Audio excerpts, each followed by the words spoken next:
que são hipertensões idiopáticas? Você já ouviu falar que minha tia está com pressão alta? Sim. Tá? Bom, ela nasceu com a pressão alta? Não, Não. ficou. Então aconteceu. Bom, mas qual a causa? O médico falou que é idiopática. Idiopática significa não sei a causa.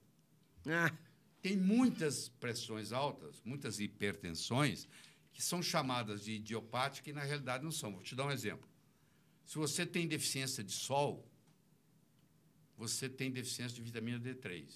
Se você tem deficiência de vitamina D3, você tem o seu sistema renina, angiotensina, aldosterona estimulado. E isso leva a você a uma pressão alta.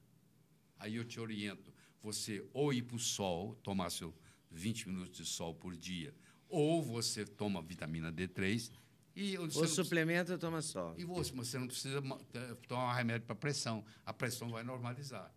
Então, eu encontrei a causa. Outra causa, se você tem deficiência de magnésio. Magnésio é um vasodilatador potente.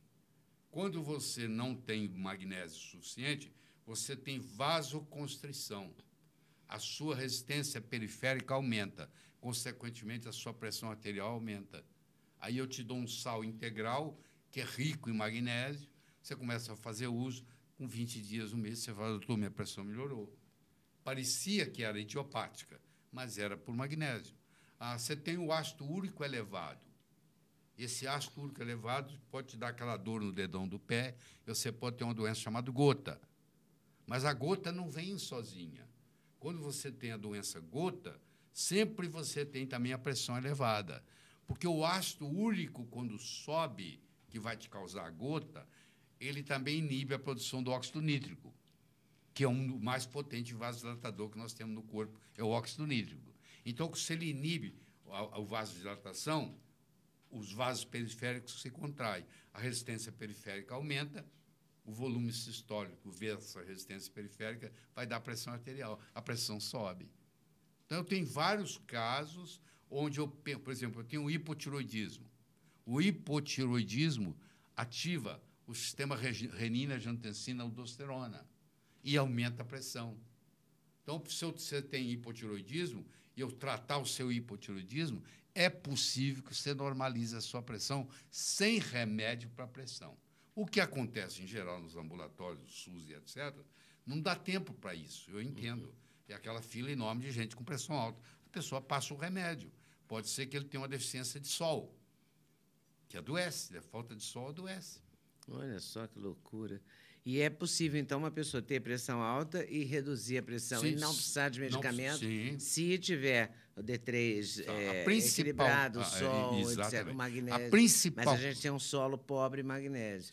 Então, o magnésio é importante. Mas tudo que é verde tem magnésio. Porque o magnésio é o íon da clorofila. A clorofila é verde.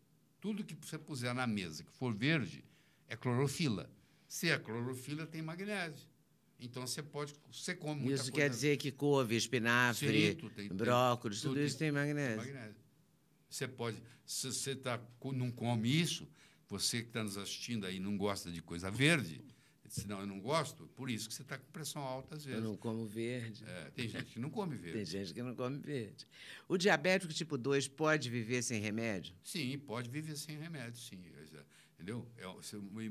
Por exemplo, ele emagrece 30 quilos, 40. Existe uma cirurgia bariátrica que é feita justamente para tratar o diabetes. Na hora que você faz a cirurgia, mesmo dias depois, o diabetes já melhorou, entendeu? Que loucura. Tem uma pesquisa que mostrou que o grupo que controlou a glicemia a longo prazo teve maior índice de mortalidade? Isso é real? É real. São 5 estudos que tem na literatura. O Accord é um deles, tá? O Liu é outro, o Li é outro, o Wang é outro, onde eles juntaram, se eu somar os 5, dá 47.015 pacientes controlados com sulfonilureia, que, aliás, nem estão usando mais, estão tirando do mercado. A sulfonilureia, ela baixa a glicemia, mas tem outros prejuízos. Não é? Quer dizer, você só olhou, a sua glicemia está ótima. É um número. Mas acontece que você vai ter outros problemas. O raciocínio que eu posso fazer para você é o seguinte, vê se você me acompanha, vamos ver. Vamos ver onde nós vamos chegar. Olha só. O sangue é empregado da célula. O sangue trabalha para a célula. O sangue leva o que a célula precisa, os nutrientes e o oxigênio, e traz de volta o lixo. Tá? Ele faz isso o tempo todo. Então, o sangue trabalha para a célula. É fácil entender isso? Tá. Bom, então, se o sangue trabalha para a célula, provavelmente a célula é mais sofisticada do que o sangue. Tá? Faz sentido. Tá, faz sentido? Então, a célula tem um núcleo, a célula tem um DNA, a célula tem as organelas, a célula tem a mitocôndria. Então, a célula é mais nobre do que o sangue. Se eu tenho uma glicose aumentada no sangue e eu empurro essa glicose para dentro da célula, eu estou tirando de um lugar menos nobre para um lugar mais nobre. Aí não é de espanto que faz mal. Depende de como eu trato essa glicemia. Se eu tratar com sulfonilureias, que durante muito tempo os médicos trataram, achando que estava fazendo um favor, hoje começaram, são 5 estudos grandes, cada um deles, e juntos tem 41.015 pacientes, 41.015 pacientes, exatamente, estou lembrando, que juntos mostram o seguinte, aqueles que tinham a glicemia mais controlada é que tinha maior mortalidade. Quer dizer, se fosse um estudo, eu até nem traria aqui. Não é 1, não é 2, não é 3, é 4, é 5. Pelo menos eu selecionei 5 grandes para poder trazer essa conversa aqui para você. É muito importante fazer o teste de tolerância à glicose? Muito importante. Só não é importante para aqueles que não estão interessados no futuro. Porque o teste... Quem quiser viver, né, faz. O doutor Joseph R. Kraft, durante 26 anos, ele fez esse teste no Hospital St. Joseph, em Chicago, em Illinois. E ele é o cara que mais... Já faleceu com 98 anos. E ele faleceu, e ele com 95... Eu assisti a conferência dele, ele com 95 anos de idade. E ele mostra o seguinte, que a curva da glicemia podia ficar estável por 10, 15, 20 anos, porque ele fez testes durante 26 anos. Muitas vezes a mesma pessoa voltava lá. E aí, mas a curva da insulina ia piorando, ano a ano, ia piorando, mesmo com a glicemia normal. Ou seja, o diabetes começa antes de você ter o diagnóstico de diabetes. É traiçoeiro para burro. Traiçoeiro.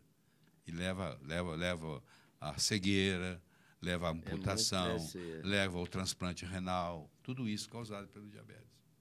E o excesso de insulina causa o diabetes tipo 2? Isso, por incrível que pareça. Olha só, que interessante. Você tem o diabetes tipo 1, que é raro, é onde há falta de insulina.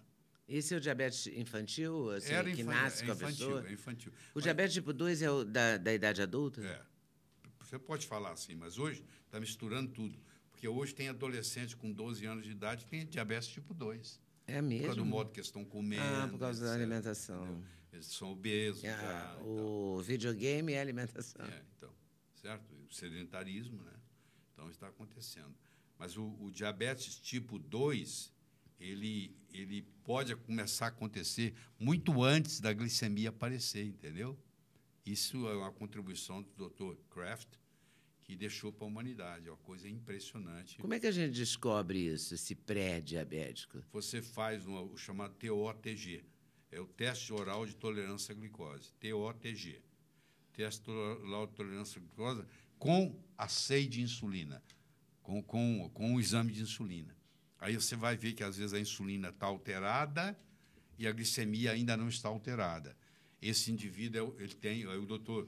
Kraft chama esse indivíduo de diabetes in situ. É uma diabetes localizada na insulina, por enquanto. Mas todo mundo que ele acompanhou terminou diabético.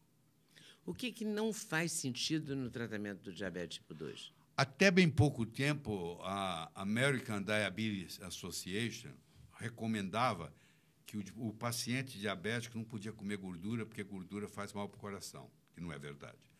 E aí dizia que tinha que comer carboidrato. Então, eles recomendavam a comer 84 gramas de carboidrato 3 vezes por dia.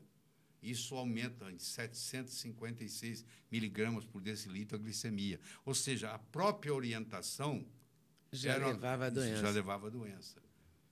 Mas isso mudou nos últimos anos. Oi, gostou do pequeno trecho que você assistiu da entrevista do Dr. Laí Ribeiro?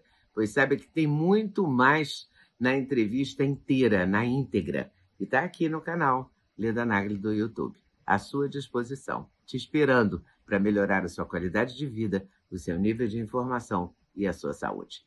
A gente espera vocês na entrevista completa do Dr. Laí Ribeiro. Até lá.